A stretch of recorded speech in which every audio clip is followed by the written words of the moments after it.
Welcome to the Peak Potential Success Show. My name is Fong, and today we have another great guest. She comes highly recommended by a lot of people because she is very good at what she does. She's been helping a lot of people live without pain, and in this day and age, lots of people are in pain, unfortunately, and due to nutrition, due to their lifestyles, due to work, due to stress, lots of pain everywhere. So somebody like herself is very important in today's day and age, and I'm very excited to have her here. She has over 3 decades of experience helping people, empowering people to regain their strength, their mobility, their independence, even if they're past their 70s. She brings with her experience from hospital care, home care, outpatient rehab, and nursing homes. Again, helping people overcome pain and aging limitations. She is a nutritional expert, especially helping people understand how nutrition impacts arthritis, chronic pain, and aging. She is the international best-selling author of the book Pain Culprits and Aging Culprits. So please welcome the expert in having a lifelong well-being nutritional educator, Ms. EILEEN KOPSAFTIS. Yes, thank you. You said my name very well. Congratulations. Yes, the practice worked. Yes, yes. Well, first of all, thank you very much for being here and also being willing to share some of your expertise and also your story because pain is something that I'm sure everybody out there deals with, whether it's a little bit or a lot. It's one of those problems that doesn't seem to go away. But before Mm. we jump into that, how did you become this pain expert, this person who's able to help people understand pain and overcome it? Yeah, well, it's just to do the cliff notes. When I was little, I wanted to be a doctor, and then when I got old enough to go to college, I realized that I didn't really agree with the medical model. I have nothing against doctors. I mean, they save lives, and they're good people, but I didn't want to just treat symptoms. I wanted to be able to spend time with people and actually help them to be well. And so I then decided, well, maybe I'll become a nutritionist. And when I looked at what they were teaching at the time, and I'm going to, my age will show this, but back then they were teaching the four food groups, which I did not agree with either. And I knew if I disagreed, the professors would fail me. And they had in this catalog the category of physical therapist. And I've always been fascinated by the human body and how it works. And I knew that I would be face to face with people and I'd be able to help them. And so that's how I ended up going into the field. Now, the interesting part is when I was still in school, we had a guest speaker who was really successful at helping people get out of pain. So successful, she had like a 3 week waiting list. Doctors would send people to her specifically. And so she spoke, and I was fascinated by what she shared.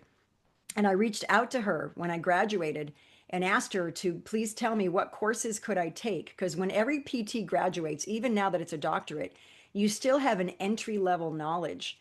And it's after you graduate that you decide to become an expert or not in whatever area you want to work in, whether it's wheelchair fitting, hands, geriatrics, sports medicine.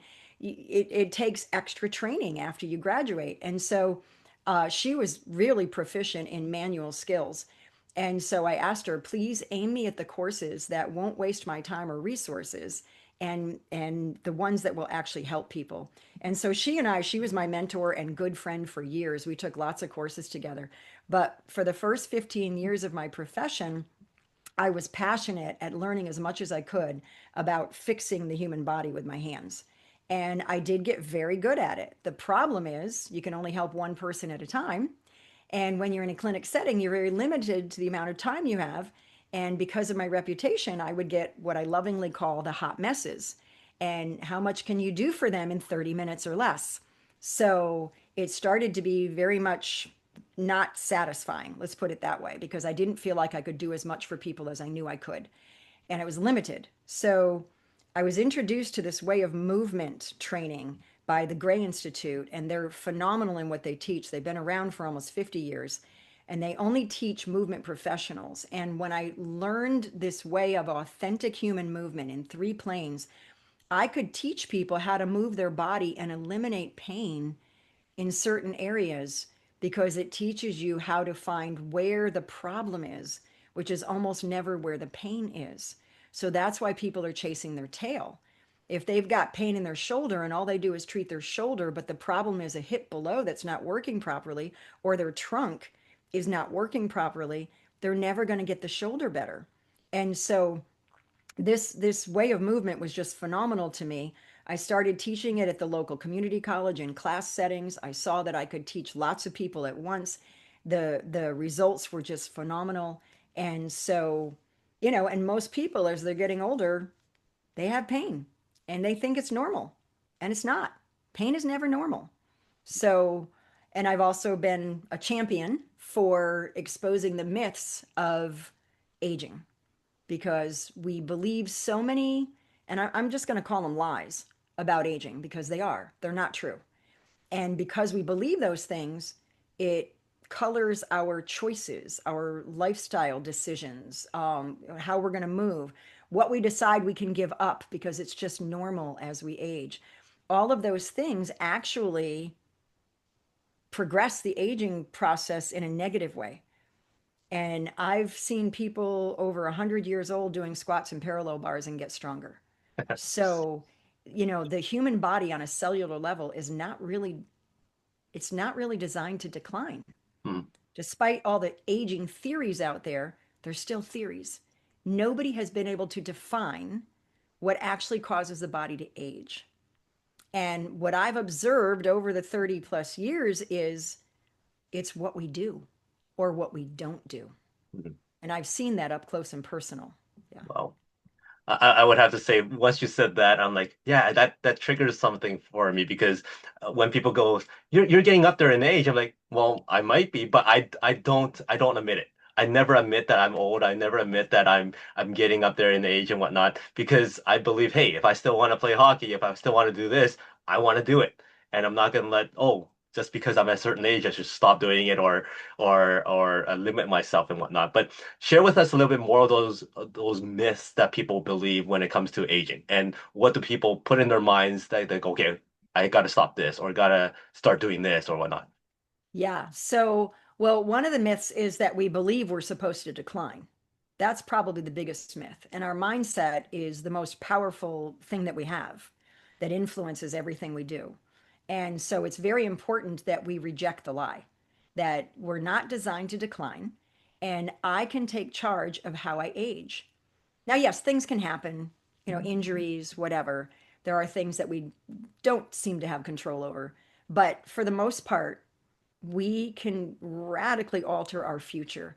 And the best part is, no matter how old you are, there are things you can resolve. It doesn't mean that, oh, I'm 85 and I've got pain, so I guess there's nothing I can do about it. That's not true. I've helped people in their 90s get out of pain. Ooh, So it doesn't matter how old you are, it's never too late to do the right things the right way. You just need to know what those are. So that's probably the biggest myth. And then there's lots of other myths that people have fallen into. One of them is eliminate the stairs in your home. So buy a house without stairs so that you can age in place. Now, what does that tell somebody right away? Mindset, oh, I'm going to lose the ability to do stairs as I get older. So I guess I better get rid of them now before it's too late. So that's a whole mindset thing. And I have literally seen people go downhill like with speed because they moved into a facility or an environment that didn't have stairs because the stairs in their home were keeping them stronger.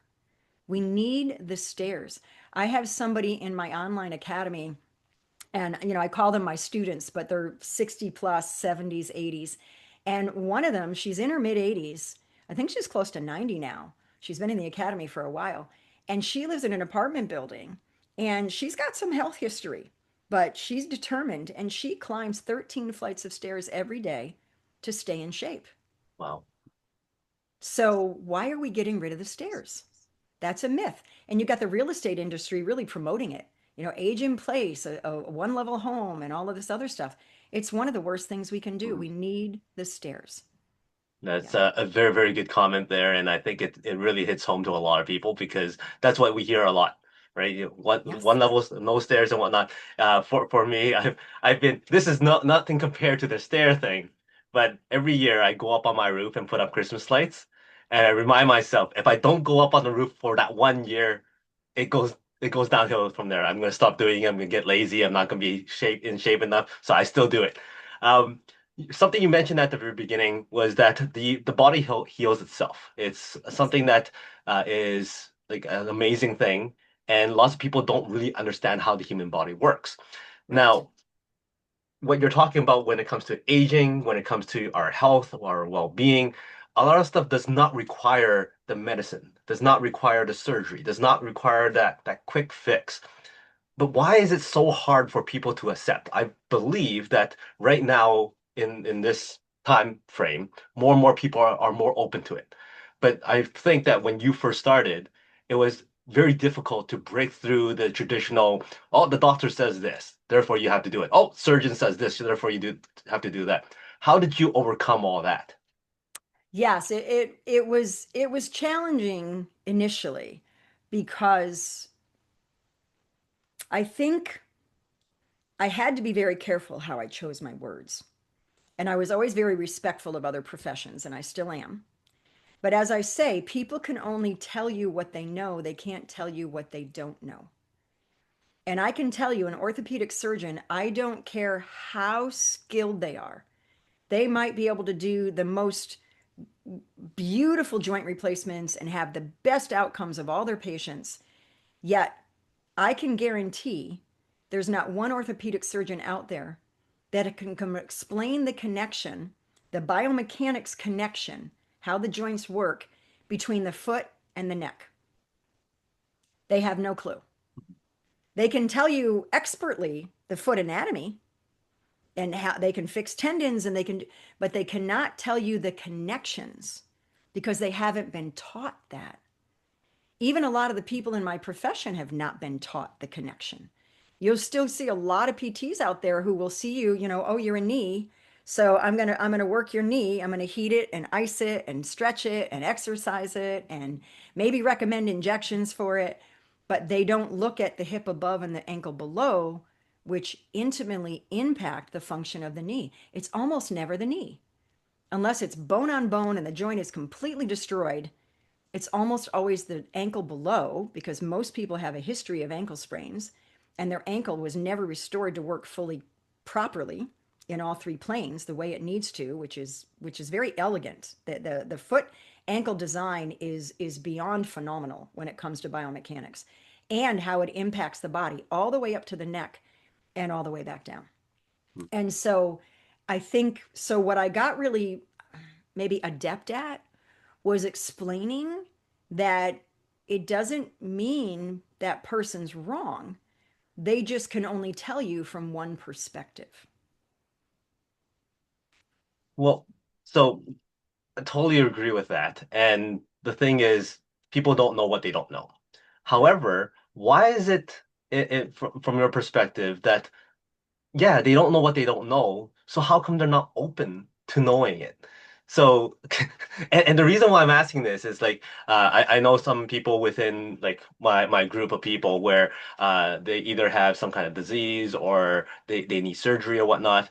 And obviously, we go to the traditional surgeons and advisors and they go, okay, well let's schedule your appointment now and your surgery now, and then oh wait, hold on, can we talk to this person and that person and this one, and then they'll start giving you this whole guilt trip kind of thing. Well, it's your life. I don't Mm, know. Like, why is it so difficult for them to go, okay, why don't you talk to them? And then maybe even have them collaborate with the nutritionist or somebody like yourself to kind of work mm. together before you do the opening up process. Yeah. Well, I think that might be getting a little bit better. I've heard from a lot of the different consults that I work with that, a doctor is very open to having them try something else or so I think that's improving. I Mhm. really do. Um, some of it is people's personality. They're not willing to admit they might not know everything because now it's going to reduce their confidence in what they do. So, I think a lot of that is personality, and some of it may just be I know what's best because this is what I've seen my whole career. How can you possibly question it? Because I know it's true. So yeah, I think there's a few things there. So, Eileen, I know you work with a lot of people from all over the world and you get a lot of great results and also with a lot of different backgrounds and situations. Now, I know this is something that's a case by case basis, but how much time do you actually give something as a here's the solution, this is what we can work on before you start looking at, okay, we have to do a 180 pivot, or maybe you need to go back to traditional, or maybe not at all. Like you completely, hey, we could stay away from traditional, we could pivot and kind of figure our way through this, but we don't need to go back to traditional. So, what are those kind of timelines that usually you work with? Yeah, so that's a complex question, and I'll try to keep it simple in my answer. Obviously, it does depend on the person I'm working with because every person is absolutely unique as a fingerprint.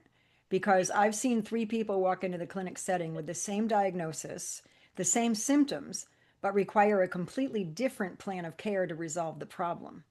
And it's because what was causing it was different in each one of them, even though the diagnosis was the same and the symptoms were the same.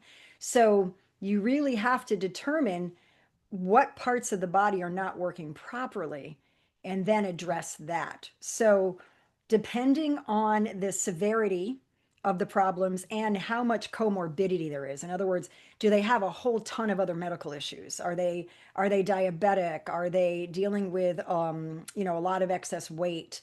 Do they have cardiovascular disease? Do they have high blood pressure? And are they on a whole ton of meds? So a lot of that is going to impact how much work they can do to resolve the issue because it does require the movement to be done. Now, I do consulting for people with health and help them with the nutrition aspect, but 90% of what I do is movement oriented and addressing pain. So typically, when I was in the clinic setting, I because I'm not in the clinic anymore. I only do the Zoom consults, but because the clinic setting limited the time I could spend with people, and it was very frustrating because when somebody's what I lovingly call a hot mess, 30 minutes is not enough time to help them. And so that just burned me out. I couldn't take it anymore because I knew I could help them if I had more time. So now I just do the Zoom consultations and I can take all the time I need, which is wonderful. But typically after maybe, well, in the clinic setting, it was okay. If something doesn't change in like 3 sessions, we need to change gears because it's not working for you. You should see some progress, some change, something happen beneficially fairly quickly if we're doing the right things. Now, because my training has grown, during a consultation, I take 90 minutes to 2 hours Oh, wow. to do a thorough consultation with someone. They have to fill out a lot of paperwork. I go over their nutrition, their medications, their history, and then we take a long time assessing their movement. There's 6 motions I have them do on the right side of the body, the left side of the body. I observe them and I see what's not working properly. And then we figure out, well, not we, because they're counting on me, but then I figure out, okay, I believe this particular movement is going to help with that issue. And it's not like, out of the 12 movements, I've had people where 0 out of 12 motions were functional. And, you would think, oh my gosh, you've got to fix every single motion. But what I found is there's this domino effect. If you can figure out the biggest rock and fix that, a lot of the times 3 or 4 different motions will improve. So what I do is I give them movement, instruction and training, and I make sure that it's successful, which means there's no pain, there's no loss of balance, there's no risk of injury. And once they perform those movements, I reassess them to see if that changed the movement. And if it didn't change anything, I know that's not going to help them. More often than not, it does change something. Like if they did one of the motions and they had outer hip pain, and then they're like, they do it and they go, yeah, I'm okay. I go, well, before we did that motion or that exercise, you had outer hip pain with this movement. And they're like, no, I don't anymore. So we know we're on the right track. We're doing the right movements. So I tend now to confirm during the initial consultation that the homework they're going to do is going to work. It's going to benefit them. Now, it's an initial step because we always need to progress. I know there are people out there who would love to know the 3 main exercises they need to do to stay healthy the rest of their life, and that's all they want to do. And that's not how the human body works. It thrives on variety. Usually I get people who are very chronic in nature, and we only just, kind of took the tip of the iceberg, but we've still got to deal with the iceberg. So there's more to do. But you really, if you're doing the right things, you should see progress relatively quickly. if not immediately. And I don't mean a miraculous, although I have had people in one session where their pain was resolved. So it can happen. It depends on how chronic and, all the other stuff. But if I'm working with someone, I get a good history. I talk to everybody before I schedule them. And if I can tell over the phone with our conversation that they really need to see somebody local who's trained in a specific technique, like strain and counter strain or muscle energy technique or Mulligan's mobilization with movement or McKenzie, I will tell them you need to find a local clinician who knows this because I believe they're going to be able to help you. I think you need hands-on. So I'm very honest. I'm upfront, and yeah. And the goal is to try to keep them away from the medical procedures. They tend to have a dismal outcome. They do help some people, but they don't have 100% result. Let's put it that way. Right. Now, you mentioned how you would recommend people to go to a certain specialist or somebody who's an expert in that area. How does one pick the right one? Like even for people like yourself, like when people look for people who are doing what you're doing with your clients, what are some questions or maybe some, I don't know, some things that people can ask so that they go, okay, this is the right person for me, or this is not the right person for, or this person knows nothing about any of this stuff. They're just pretending. So, are Yes. like, what are some red flags that people may or may not put up that would Mhm. trigger somebody to go, okay, that's not the person for me. Yes. Yeah. So it's a very good question. And I've actually provided some of this information in a lot of the online events I've done because it's important for people to know this. What do you ask? How do you find these people? Because sometimes it's like a needle in a haystack. So I can, and it's from 30 plus years of experience, I kind of can tell, oh, you really need muscle energy. I think you've got a torsion and, and so I tell them you need to call local clinics and find a PT who's trained in muscle energy. And then you need to ask them, how long have you been doing it? How many people have you helped? And explain your situation and have they had experience with that? That's going to keep you from chasing your tail. Absolutely. Yes. I see. Now, you also mentioned at the very beginning about movement training, and I believe you mentioned some of that during this segment right here.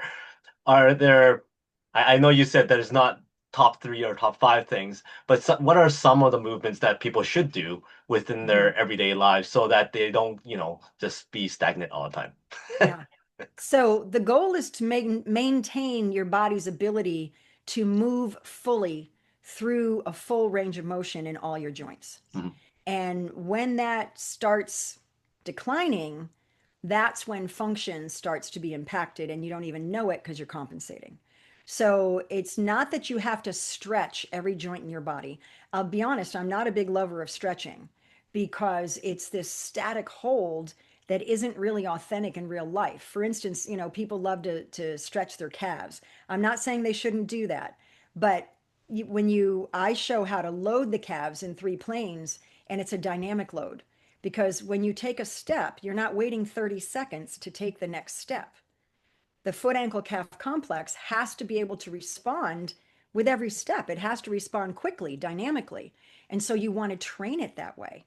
So it's important to understand how the human body works. And you don't have to be a biomechanics expert or, a physiologist or any of that. It's very simple. And I teach a lot of this on my YouTube channel, and I've got this information all over the place. It's not that hard once you grasp everything's connected. You want to be moving dynamically and not just holding positions. And you want to make sure you're doing it in three planes of motion. And one of the most important things is you want to be doing it on your feet because when you lay down on the ground, it changes the whole physics of the body. So if you're laying down and you're pulling your foot up with a TheraBand to stretch your calf, it's absolutely useless because your foot is not responding to that like it would when you're standing up. When the feet hit the ground, everything changes. So it's important to know some of these basics.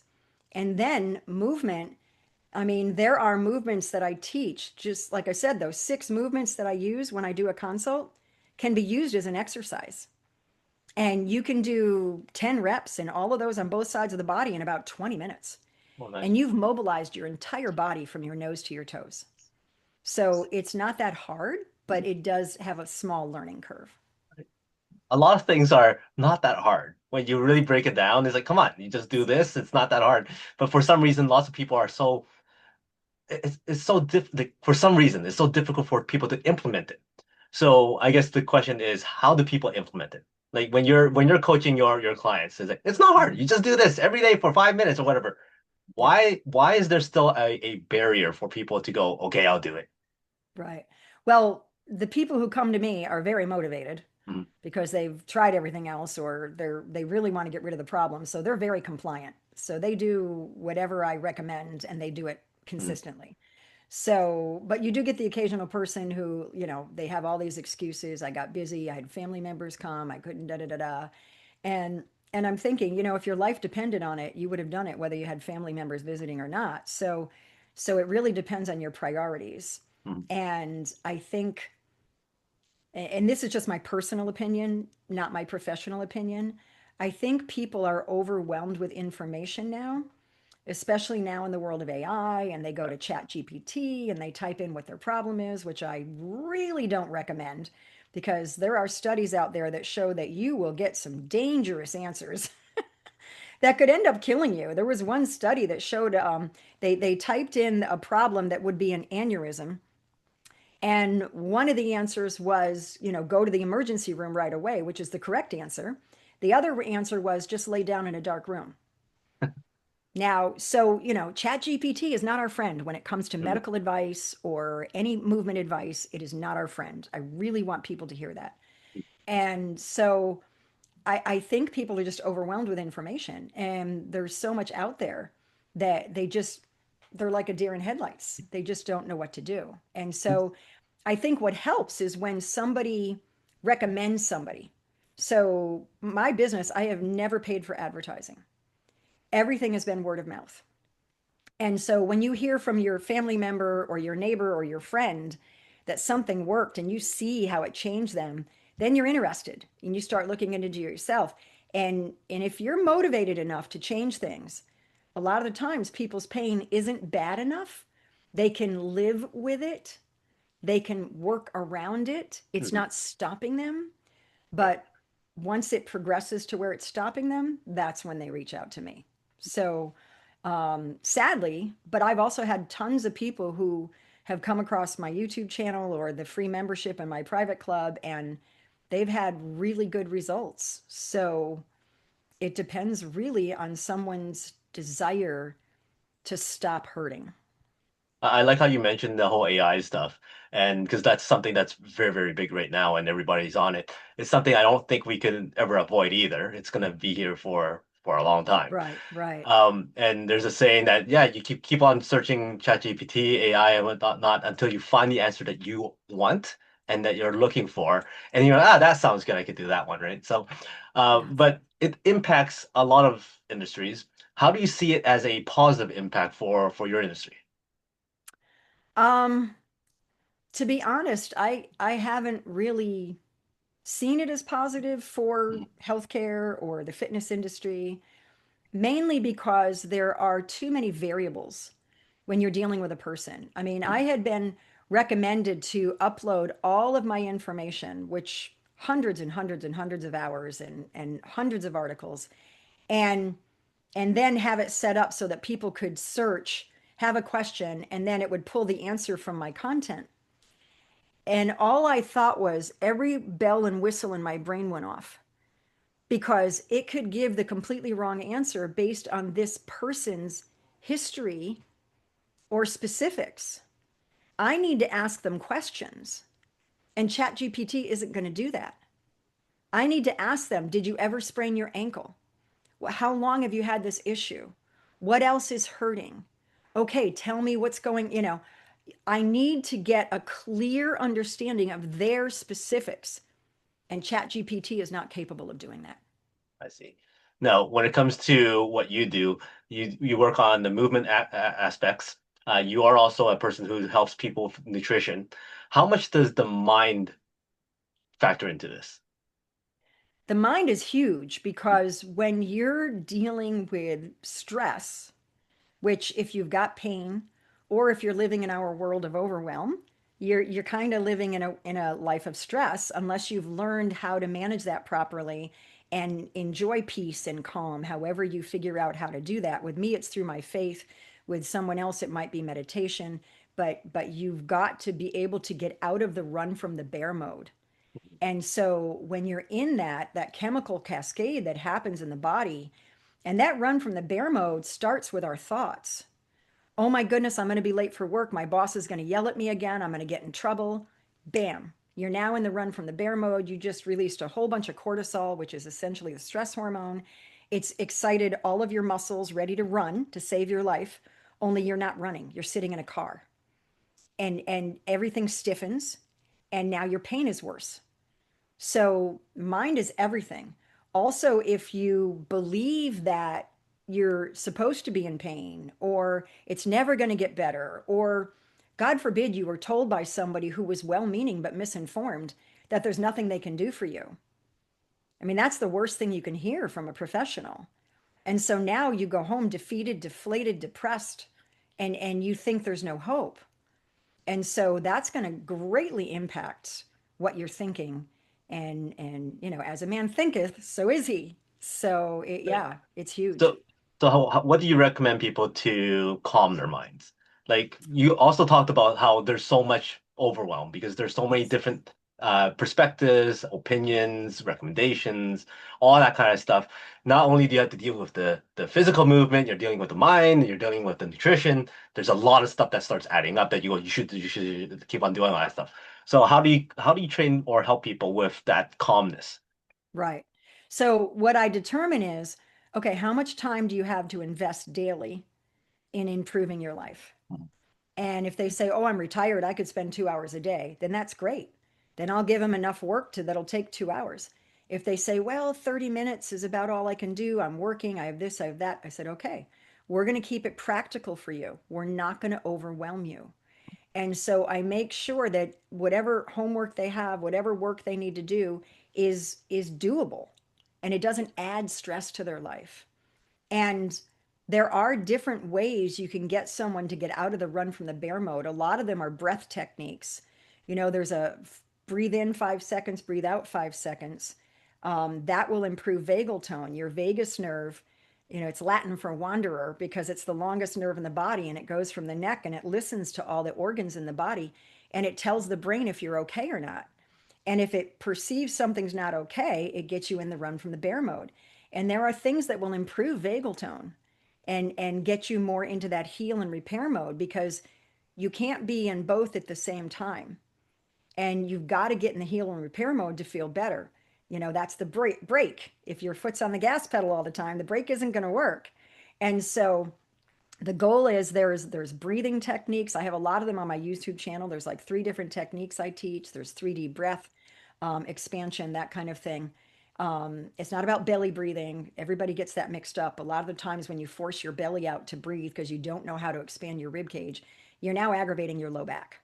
So that belly breathing isn't necessarily our friend unless we know how to expand our ribs properly. So there's a lot about breathing. You can also cold water will improve vagal tone. You can splash cold water on your face. You can hum, you can sing, you can laugh. All of those things improve vagal tone and will help you to get into the heal and repair mode. There's also a technique I teach called the melt method that I learned back in 2011 that I have found profoundly effective in helping people to get out of the run from the bear mode.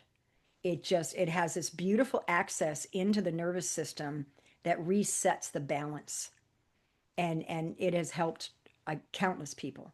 So there are a lot of things that you can do that don't take 6 weeks to learn. Right. So No, there's a lot of people out there who would have somebody like you working with them on the movement stuff.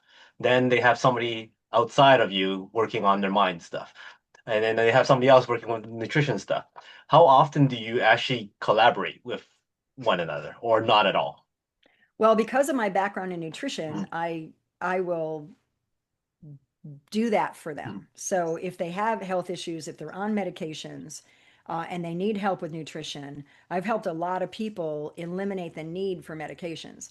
I never tell them to stop taking anything. That's way above the scope of what I do. They have to consult with their prescribing practitioner, but we address the symptoms that are causing the need for the med. And once those symptoms are resolved, the med is no longer needed. So I have been able to help a lot of people nutritionally.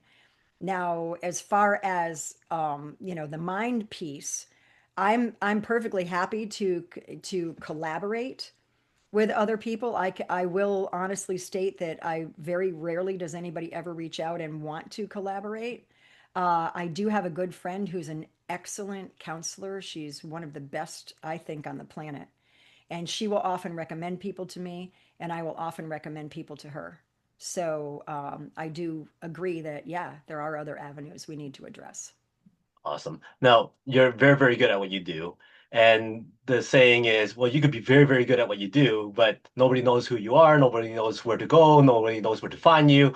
So next comes the entrepreneurship, the business mindset that you have to get your word out there, to get people to know who you are, why you kind of thing, right? You talked about your YouTube channel, you talked about videos and all that kind of stuff.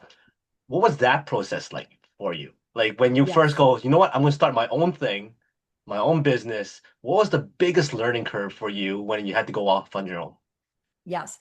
Well, the biggest learning curve was to stop being afraid to charge money. Because when everything in your DNA just wants to help people, it's very awkward to deal with the financial aspect of a business and to talk about fees and invoices and all of that. So that was the biggest learning curve.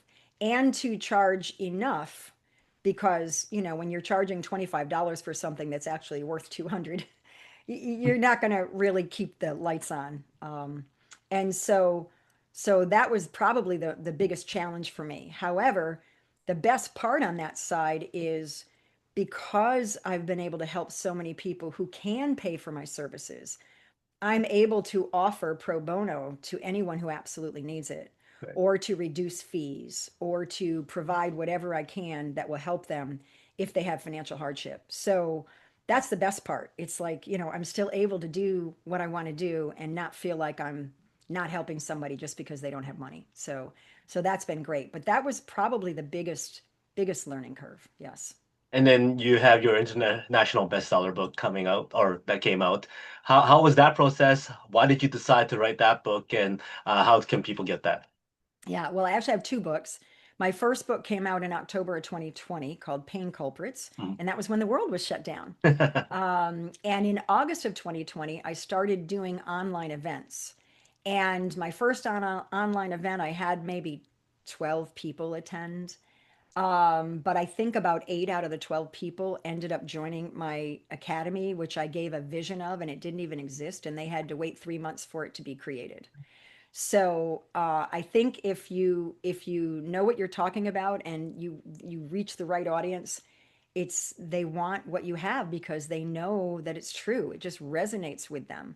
So many people have said, "Oh my goodness, everything you're saying, yes, yes, that's so true. I am a whole body. I'm not just a body part. Yeah, I have a history of an ankle sprain. No wonder that knee's not happy." So it just clicks when they hear these things.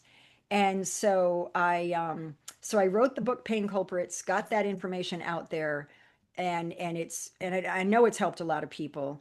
And then December, I think it was December of 2024, my Aging Culprits book was published. And because half the people who come to me want to get out of pain, the other half don't want to end up in a nursing home. And it's pretty much 50-50. So I serve two audiences, but obviously people who don't want to end up in a nursing home are still dealing with pain issues. And a lot of the people who deal with pain issues realize, oh my gosh, yeah, I want to age well too. So they end up transitioning into the other group. So it's kind of cool. Yeah. Mhm. Now, you talked about that whole process of okay, transferring over to your own clinic, helping people, reaching out, doing videos and all that kind of stuff. Speaking is one of those things that I think lots of people have to kind of recognize that's important. If you Hmm. don't speak, you don't connect with people, you don't build relationships and all that kind of stuff. For you, was that something that you kind of had to work on, or was it natural, or was that like, oh, this is one thing I have to kind of focus more on? Well, you know, it's funny because that was a really quick learning curve for me. Mhm. And I'm very thankful for that because when I did my first public talk at a conference, my hand was shaking so bad, the microphone was like all over the place, you know? And I kind of joked and said, I think I'm going to throw up. I mean, I was very, very nervous, but I got through it. So that proved to me I could do it.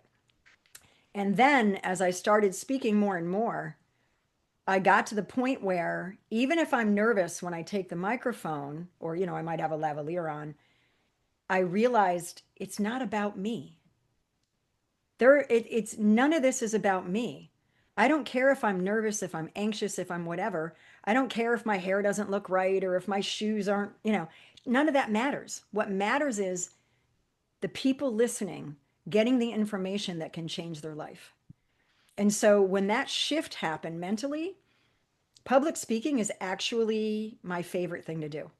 And I remember I was having trouble with my iPhone one time and I called the guy, the service guy, and he said, "Well, I need to know the secret answer to your question." And it was what's your dream job? And I said public speaking. And he said, "No. No, come on. That can't be." It was so funny. But I'm like, "Yeah, because I have information people need to have." So, I get myself out of the way. Yeah. Awesome. I love how you said that because there's so many people out there say, when I'm ready, I'll go and speak. When I'm better at speaking, I'll go speak. I'm like, no, it's when you know what Yeah. you're talking about and you're authentic, just go out there and speak, right? Because Just do it. You might you can only suck get at it the better by first yeah, time, but exactly. yeah, yeah, but you're going to get better. Yeah. So what's the next big thing for you? What are you looking for? What's the best type of client that you're looking for or scenario, opportunity? What are you looking for? Well, my goals, my vision is to impact the world with this information globally. Mhm. And so right now my book Pain Culprits is being translated into German. I have somebody in Germany who has taken some of the training I've taken, and she's translating my private club membership into German. And she's going to be serving the German people through her business as an Yes. affiliate. And I'm very excited about that because I really want to reach other people. And as she said, the German people need to know this. You know, the people in Europe need to know this.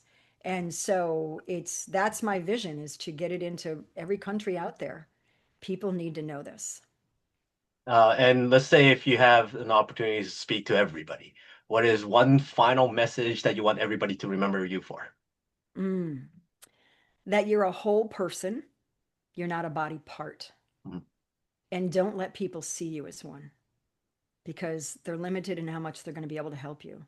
You're a whole person. And no matter how bad things seem, there's always something that you can do that will help. Awesome.